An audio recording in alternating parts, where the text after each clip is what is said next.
So periods అనేవి చాలా మందికి లేట్గా వస్తూ ఉంటాయి. సో 5-6 నెలలకైనా పీరియడ్స్ అనేవి రాకుండా ఇబ్బంది పెడుతూ ఉంటాయి. సో ప్రతి నెల పీరియడ్ కరెక్ట్ టైంకి రావాలంటే ఎటువంటి హోమ్ రెమెడీస్ ఉన్నాయి, హెర్బల్ మెడిసిన్ దీని గురించి ఏం చెప్తుంది, వివరాలు తెలుసుకుందాం. ఈరోజు మనతో పాటు ఉన్నారు ప్రముఖ alternative medicine and herbal medicine specialist doctor Swathi గారు. మ్యామ్ నమస్తే అండి. నమస్తే లక్ష్మి గారు. ఎస్, సో జనరల్గా ఆడవారికి ప్రతి నెల కరెక్ట్ టైంకి పీరియడ్స్ అనేవి వస్తుంటాయి. కొందరిలో అయితే 5-6 నెలలు 2-3 నెలలు ఇట్లా పోస్ట్పోన్ అవుతూ ఉంటాయి, రాకుండా ఉంటాయి. సో వస్తే హెవీ బ్లీడింగ్ అనేది ఉంటుంది. ఎందుకు ఈ సమస్య, హెర్బల్ మెడిసిన్ దీని గురించి ఏం చెప్తుంది? బేసిక్గా విమెన్కి పలానా ప్రాబ్లం లేదు అనేది ఉండదు. ఎందుకంటే డే టు డే ఛాలెంజెస్ విమెన్కి ఎక్కువగా ఉంటాయి compare to men. So emotional imbalance అయితే చాలా భయంకరంగా ఉంటుంది. ఎలాగంటే కొంతమంది చిన్న విషయాన్ని కూడా సెన్సిటివ్గా ఆలోచిస్తారు. ఎక్కువ ఏమవుతుందంటే మానసికంగా డౌన్ అయిపోతూ ఉంటారు. సో ఈ మైండ్కి బాడీకి చాలా రిలేషన్ ఉంటుంది అనమాట. మన బాడీకి సంబంధించిన హార్మోన్స్ అన్నీ మన తలలోనే తయారవుతూ ఉంటాయి. మనకి ఒక గ్లాండ్ ఉంటుంది, పిట్యూటరీ గ్లాండ్. సో మనం తీసుకున్న స్ట్రెస్, స్ట్రెయిన్, ఎమోషన్ అంతా ఈ హార్మోన్స్ని డిస్టర్బ్ చేసేస్తుంది. పర్టికులర్గా హార్మోనల్ ఇంబ్యాలెన్స్ అనేది చాలా ఇంపార్టెంట్ రీజన్. ఈ డిలేడ్ పీరియడ్స్ కానీ ఇర్రెగ్యులర్ పీరియడ్స్ కానీ ఏదైనా కూడా చూస్తే ఇదే ఉంటుంది. అండ్ ఇర్రెగ్యులర్ పీరియడ్ అవ్వడం వల్ల ఏమవుతుందంటే, ఇప్పుడు ఫస్ట్ 1 month తర్వాత మనకి కరెక్ట్ పీరియడ్ రాకపోతేనే అదర్ ఇష్యూస్ ఎలాగన్నా ఉండని ఇది బాగా మనిషిని సప్రెస్ చేసేస్తుంది. అరే ఇంకా పీరియడ్ రాలేదు ఏమైపోయిందో, పీరియడ్ రాలేదు కాబట్టి దానికి సంబంధించింది అంతా సెర్చ్ చేయడం మొదలు పెట్టేస్తారు. చేతిలోనే ఫోన్ ఉంది, అవును, కొన్ని బేసిక్గా దాంట్లో ఇన్ఫర్మేషన్ ఇస్తారు, దీనివల్ల రాలేదు దానివల్ల రాలేదు అని. కానీ కొన్ని ఎలాగుంటాయంటే మనం భయపెట్టేలాగా ఉంటాయి దాంట్లో స్టేట్మెంట్స్ కానీ ఏదైనా ఇన్ఫర్మేషన్. చూడంగానే ఒకవైపు పీరియడ్ రాలేదు, దాంతోపాటు ఇవన్నీ చదివినప్పుడు అవన్నీ వీళ్ళకున్నాయేమో అనుకుంటారు. ఈ పీరియడ్ ఇష్యూ కంటిన్యూ అవ్వడానికి కారణమే ఎమోషనల్ ఇంబ్యాలెన్స్. ఇవన్నీ చదివినప్పుడు ఏమవుతుంది, ఆ ఇంబ్యాలెన్స్ అనేది ఇంకా మనకి పెరుగుతుంది.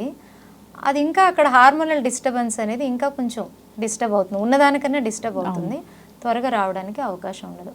ఫస్ట్ థింగ్, మనం ఇలాంటి ఇష్యూస్ ఉన్నప్పుడు ఇష్యూ మీద ఎక్కువ తెలుసుకోవడానికి ప్రయత్నించొద్దు, పర్టికులర్గా విమెన్. సో తెలుసుకునేదానికన్నా దాన్ని ఎలాగ త్వరగా సాల్వ్ చేసుకోవడానికి ఎటువంటి పాటిస్తే మంచిది అనేదానికి మనం ప్రయత్నించాలి. అందరికీ తెలిసిన విషయమే, హార్మోనల్ ఇంబ్యాలెన్స్ని మనం సరి చేసుకోవాలి అంటే మనకి బేసిక్గా అందరికీ తెలవాలి ఏంటంటే, ఎవరికి వాళ్ళు జస్ట్ అబ్జర్వ్ చేస్తే నా లైఫ్ స్టైల్లోనే ఏదో చేంజ్ ఉంది అని వాళ్ళు తెలిసిపోతుంది. మనల్ని మనం క్వశ్చన్ వేసుకుంటే దీంట్లో చాలా ఉంటాయండి. ఒకటి, ప్రాపర్ డయట్ తీసుకోకపోవడం. డయట్ చాలా ఇంపార్టెంట్ రోల్ దీంట్లో. And second thing, improper sleep and improper physical activity. ఇవి ఏమైనా ఉన్నాయా మీ దాంట్లో చెక్ చేసుకోండి. ఇవన్నీ నా లైఫ్లో నేను ఇప్పుడు ఏదైతే జస్ట్ మీకు 1, 2, 3 చెప్పానో, ఇవన్నీ నేను ఇటువంటి విషయాల మీద ఇబ్బంది పడుతున్నానా అనేది మనం ఫస్ట్ క్వశ్చన్ వేసుకోవాలి. ఇవన్నీ చిన్న చిన్నవే. ఫస్ట్ ఏం చేయాలి, మనం డయట్ని రెక్టిఫై చేసేసుకోవాలి, కొంచెం ఫిజికల్ యాక్టివిటీని అలవాటు చేసుకోవాలి, అండ్ మెడిటేషన్ అలాంటివి ఏమైనా చేయడానికి ప్రయత్నిస్తే చాలా మంచి రిజల్ట్స్ వస్తాయి. మన చేతిలోనే ఉంటాయి ఇవన్నీ. కానీ ఇవి మానేస్తాం మనం, ఇంకేదో దారులు త్వరగా దాన్ని రెక్టిఫై చేసుకోవడానికి త్వరగా హార్మోనల్ మెడిసిన్స్ని వాడడం కూడా స్టార్ట్ చేసేస్తారు. దానివల్ల ఏమవుతుంది, ఈ ప్రాబ్లం ఉన్నవాళ్ళు హార్మోనల్ మెడిసిన్స్ ఎప్పుడైతే వాడడం మొదలు పెడతారో మూడ్ ఫ్లక్చుయేషన్స్ స్టార్ట్ అవుతాయి. ఎందుకంటే మన సిస్టమ్ని మార్చేస్తాయి. అవును. అండ్ వెయిట్ బాగా పెరిగిపోతారు, విపరీతమైన ఇరిటేషన్ అనేది మొదలైపోతుంది వీళ్ళల్లో. ఊరికూరినే ఎమోషనల్గా బాధపడుతూ ఉంటారు, ఏడుస్తూ ఉంటారు, ఇవన్నీ స్టార్ట్ అయిపోతాయి. సో దాంతోపాటు ఇవన్నీ యాడ్ ఆన్ కదా. సో దీని బదులు జస్ట్ ఆ బేసిక్ ఏదైతే ఉన్నాయో అవి సరి చేసుకుంటే అయిపోతుంది కదా. సో ఇవి చూసుకోగలగాలి. అండ్ దీంతోపాటు అదర్ ఇష్యూస్ ఏమైనా ఉన్నాయో చెక్ చేసుకోవాలి. ఇప్పుడు ఇర్రెగ్యులర్ పీరియడ్ సరిగా రావట్లేదు, ఏమైనా థైరాయిడ్ ఉందేమో చెక్ చేసుకోవాలి, వెయిట్ బాగా ఎక్కువగా ఉన్నారేమో చెక్ చేసుకోవాలి. సో వాటిని మనము ఓకే. అయితే పీరియడ్స్ సరిగ్గా రాకపోవడం అనేది ఒక సిమ్టమ్, రూట్ కాజ్ అనేది వేరే ఉంటాయి. సో మీ రూట్ కాజ్ ఏంటి, ఎవ్రీ ఇండివిజువల్కి సేమ్ ఉండదండి. ఒక 10 మంది విమెన్కి ప్రాబ్లం ఉందనుకోండి, 10 మంది విమెన్లో ఒకళ్ళకి ఎమోషనల్ ఇంబ్యాలెన్స్ ఉండొచ్చు, ఒకరికి థైరాయిడ్ ఉండొచ్చు, ఒకరు సరిగా ఫుడ్ తీసుకోకుండా ఉండొచ్చు, ఒకళ్ళు అసలు ఫిజికల్ యాక్టివిటీనే చేయకుండా ఉండొచ్చు. అవి గమనించుకోవాలి ఎక్కడ నేను మిస్ అవుతున్నాను. ఫస్ట్ అది రెక్టిఫై చేసుకుంటే చాలా వరకు 99% మీకు అక్కడే రిజల్ట్ వచ్చేస్తుంది. సో ఇది చాలా ముఖ్యమైనది. అండ్ ఇలాంటి ప్రాబ్లం ఉన్న వాళ్ళకి ఏంటంటే వెంటనే పీరియడ్ రావడానికి ఏం చేయాలంటే ఇంట్లోనే ఉన్నటువంటి ఒక 2-3 ఐటమ్స్ చెప్తాను. It's very easy. ఒక స్పూన్ అజ్వైన్ ఒక గ్లాస్ ఆఫ్ వాటర్లో తీసుకోవాలి, కొంచెం జింజర్, కొంచెం పసుపు వేసి మంచిగా హర్బల్ టీని ప్రిపేర్ చేసుకోవాలి. వాము, అల్లం, పసుపు అంతే, ఈ 3 ఇంగ్రీడియంట్స్. ఒక స్పూన్ వాము, ఒక 2 ఇంచుల అల్లము, ఒక 2-3 చిటికెలు పసుపు. దాన్ని మంచిగా బాయిల్ చేసుకొని మీకు ఇంకొక 5 డేస్లో పీరియడ్ ఉంది ఈ ఇష్యూ ఉన్నటువంటి వాళ్ళు 5 డేస్ ముందు నుంచే తీసుకోవాలి. ఓకే. అలాగే చాలా రోజుల నుంచి పీరియడ్ సరిగా రావట్లేదు అనేవాళ్ళు ఈవేళ స్టార్ట్ చేసి ఒక 15 డేస్ అలా తీసుకోగానే వాళ్ళకి న్యాచురల్గా పీరియడ్ వచ్చేస్తుంది. ఓకే. సో చాలా చక్కటి రెమెడీ కదండి, చాలా బాగా హెల్ప్ చేస్తుంది. అంటే మనం మందులు వేసుకున్న పని చేయని పరిస్థితులు ఉన్నాయి ఇప్పుడు. చాలా మంది ఎన్నో మంత్స్ నుంచి 2 మంత్స్ నుంచి 3 మంత్స్ నుంచి మెడిసిన్ వాడేటటువంటి వాళ్ళు ఉంటారు, వాళ్ళకి కూడా రాదు. అలాంటి వాళ్ళకు కూడా ఇది ఇమీడియట్గా ఎందుకు అని చెప్తాను. ఫస్ట్ మనం అజ్వైన్ తీసుకుందాం. ఇది అద్భుతంగా పనిచేస్తుందండి. ఇది యాంటీ ఇన్ఫ్లమేటరీగా పనిచేస్తుంది. వాము అసలు కడుపు నొప్పి వచ్చిందంటే వాము తింటే అసలు మెడిసిన్ లాగా పనిచేస్తుంది, సూపర్గా పనిచేస్తుంది. అలాగే బ్లోటింగ్, ఇండైజెషన్, పొట్టకు సంబంధించిన ఇష్యూస్ అన్నిటికి ఇది మంచి మెడిసిన్. ఎందుకు అంటే చూడండి, పీరియడ్ ఎవరికైతే ఇర్రెగ్యులర్ ఉంటుందో వాళ్ళకి అంతా ఇవన్నీ ఉంటాయి. పెప్టిక్ అల్సర్కి కూడా మంచిది వాము. సో ఈ వామును తీసుకుంటే ఫస్ట్ ఈ పీరియడ్ ఇష్యూ వల్ల ఏదైతే వాళ్ళకి అబ్డామినల్ ఇష్యూస్ ఉంటాయో, ఒక ప్రాబ్లం ఉంది, ఆ ప్రాబ్లంకి 4 కారణాలు ఉన్నాయి. ఫస్ట్ మనం ప్రాబ్లం మీద మనకి సొల్యూషన్ రావాలి అంటే ఆ కారణాల మీద పనిచేయాలి. అప్పుడు ఆ 4 కారణాల్లో ఇదొక కారణం అనుకోండి, ఆ కారణం ఎప్పుడైతే సాల్వ్ అవుతుందో మీకు పీరియడ్ రెగ్యులర్ అవడానికి ఈజీ అయిపోతుంది అనమాట, ఒక దారి వచ్చేస్తుంది. ఓకే, మీరు చెక్ చేయండి. ఈ పీరియడ్ ప్రాబ్లం ఉన్న వాళ్ళు చెప్తారు, నాకు బ్లోటింగ్ అవుతోంది, కొంచెం తిన్నా కూడా పొట్టంతా భారంగా ఉంది, మోషన్ ఫ్రీ లేదు, కాన్స్టిపేషన్ ఉంటుంది, ఇవన్నీ కంప్లైంట్ చేస్తారు వాళ్ళు. ఓకే. సో అదేం చేస్తుంది, అది ఎప్పుడైతే అది రిలీవ్ అవ్వదో ఈ ప్రాబ్లం ఇంకా పెరుగుతుంది, దీనికి రూట్ రాదు. అందువల్ల ఇది చాలా చాలా ఇంపార్టెంట్, ఇది చూసుకోవాలి. సో అది అజ్వైన్ మనకి చాలా హెల్ప్ చేస్తుంది.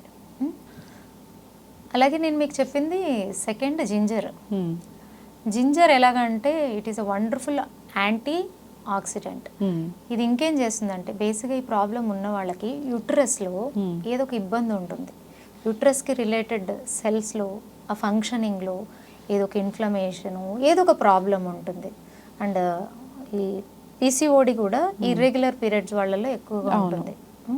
సో ఇటువంటి వాటిని ఇది రిలీవ్ చేస్తుంది. ఆ యూట్రస్లో ఏదన్నా ఇబ్బంది ఉంది, ఆ సెల్స్ డ్యామేజ్ అయ్యాయి, ఆ డ్యామేజ్ అయిన సెల్స్ని మనం రీజనరేట్ చేయాలి, ఆ ఇన్ఫ్లమేషన్ మొత్తం క్లీనప్ చేయాలి. ఏదైనా ఈ ఓవరియన్ ఈ పీసీఓడి ప్రాబ్లం ఉందనుకోండి, బేసిక్గా వాళ్ళకి ఈ బబుల్స్ ఉంటాయి, వాటర్ బబుల్స్, నీటి బుడగలు అంటారు, ఇవన్నీ కూడా క్లీనప్ చేస్తుంది. ఇప్పుడు చాలామంది దాన్ని ట్రీట్మెంట్స్కి వెళ్ళి అవన్నీ తీయించుకోవడం, మళ్ళీ అది కొన్ని రోజులకి ఇబ్బంది స్టార్ట్ అవ్వడం, మళ్ళీ ఇర్రెగ్యులర్ పీరియడ్ స్టార్ట్ అవ్వడం, ఇవన్నీ ఉంటాయి.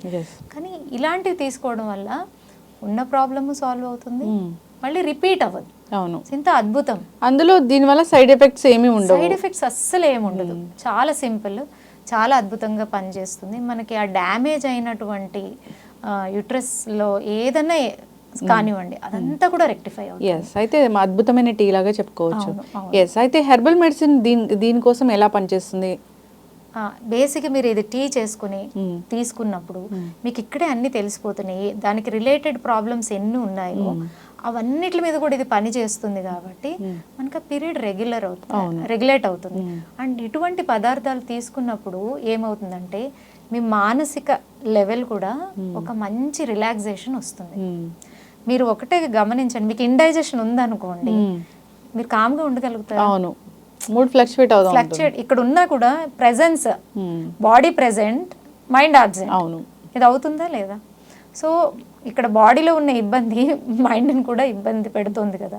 సో ఇవన్నీ ఇంటర్ రిలేటెడ్ ఈ ప్రాబ్లంలో. సో ఇంటర్ రిలేటెడ్ ప్రాబ్లమ్స్ మీద ఎఫెక్టివ్గా పనిచేసేటటువంటి కాంబినేషన్ కాబట్టి ఆటోమేటిక్గా ఆ రూట్ కాజెస్ని క్లియర్ చేసి మెయిన్ ప్రాబ్లమ్ని కూడా సాల్వ్ చేసేస్తాం. ఓకే. సో కంపల్సరీ ఇది ప్రిపేర్ చేసి తీసుకుంటే ఎవరైతే ఈ ఇబ్బంది నుంచి సఫర్ అవుతున్నారో వాళ్ళకే తెలిసిపోతుంది. ఎస్, అయితే మీరు హెర్బల్ మెడిసిన్ స్పెషలిస్ట్. అవునండి. సో దీనికోసం ప్రత్యేకమైన ట్రీట్మెంట్ అనేది ఉంటుందా ఇలాంటి రెగ్యులర్ పీరియడ్స్ కోసం? 100% మేము ఓన్లీ బై వాళ్ళ నాడిని చూసి, అంటే ఇప్పుడు ఇర్రెగ్యులర్ పీరియడ్తో పాటు ఏమేమి వాళ్ళు సఫర్ అవుతున్నారు అనేది మేము జస్ట్ ఒక ఇన్ఫర్మేషన్ కంప్లీట్గా తీసుకున్న తర్వాత వాళ్ళకి ఎలాగ ఆ పర్టికులర్ పేషెంట్కి ఎలాగ ట్రీట్ చేయాలి అనే ట్రీట్మెంట్ని నేను డిజైన్ చేస్తాను. వాళ్ళ బాడీకి ఏ హర్బ్స్ ఇస్తే త్వరగా ఆ ప్రాబ్లం నుంచి వీళ్ళు బయటపడతారు కూడా యాజ్ ఎ నాడీ స్పెషలిస్ట్గా తెలిసిపోతుంది. So lot of cases irregular period కేసెస్ని మేము సాల్వ్ చేయడం జరిగింది. చాలా వరకు 5 to 6 months నుంచి పీరియడ్ రాని వాళ్ళు కూడా మా దగ్గరకు వచ్చిన వాళ్ళు ఫస్ట్ ఆర్ సెకండ్ ట్రీట్మెంట్లోనే వాళ్ళకి న్యాచురల్గా పీరియడ్ వచ్చేస్తుంది. ఎస్, ఖచ్చితంగా మ్యామ్. సో చాలా చక్కగా చెప్పారు. హెర్బల్ మెడిసిన్ వైద్య విధానం అనేది సో మందులు లేకుండా, సైడ్ ఎఫెక్ట్స్ లేకుండా హర్బ్స్ ద్వారా చేసే వైద్యము. అందరూ కూడా మొగ్గు చూపుతూ ఉంటారు ఇలాంటి వైద్యానికి. సో ఇబ్బంది పడుతున్న వాళ్ళు కాంటాక్ట్ చేయాలని కోరుకుందాం. అంతేకాదు మీరు చాలా చక్కగా హోమ్ రెమెడీస్ చెప్పారు, అవి కూడా ఫాలో అవ్వాలని కోరుకుందాం. సో అందులో వాడే అజ్వైన్ కానీ, అల్లం కానీ, సో పసుపు కానీ, ఇవన్నీ కూడా మనకి ఆరోగ్యాన్ని చేకూర్చేవే. వీటిని కంబైన్డ్ గా కాంబినేషన్ లో తీసుకుంటే కనుక చేసే అద్భుతాలు చాలానే ఉంటాయి. ఓన్లీ ఈ ఇర్రెగ్యులర్ పీరియడ్స్ అనే కాదు, నార్మల్ గా ఇన్ఫ్లమేషన్ ఇలాంటివి కూడా తగ్గిస్తాయి. చక్కటి ఇన్ఫర్మేషన్ అండి, తప్పకుండా. ఎందుకంటే హోమ్ రెమెడీస్ ద్వారానే ఫస్ట్ మనం ప్రాబ్లమ్స్ని సాల్వ్ చేసుకోవాలని కోరుకుంటాం. ఈవెన్ దో ఐఎమ్ ఒక ఆల్టర్నేటివ్ మెడిసిన్ డాక్టర్ అయినా కూడా మనం ఫస్ట్ వాళ్ళ చేతిలో ఉన్నప్పుడే వాళ్ళ ఆరోగ్యం సరిగా అవ్వాలి అనేది కోరుకుందాం. అప్పుడు కూడా ఇబ్బంది వచ్చినప్పుడు మనం తప్పకుండా వాళ్ళకి సహకరిద్దాం. థ్యాంక్ యూ సో మచ్ అండి. నమస్తే. Thank you.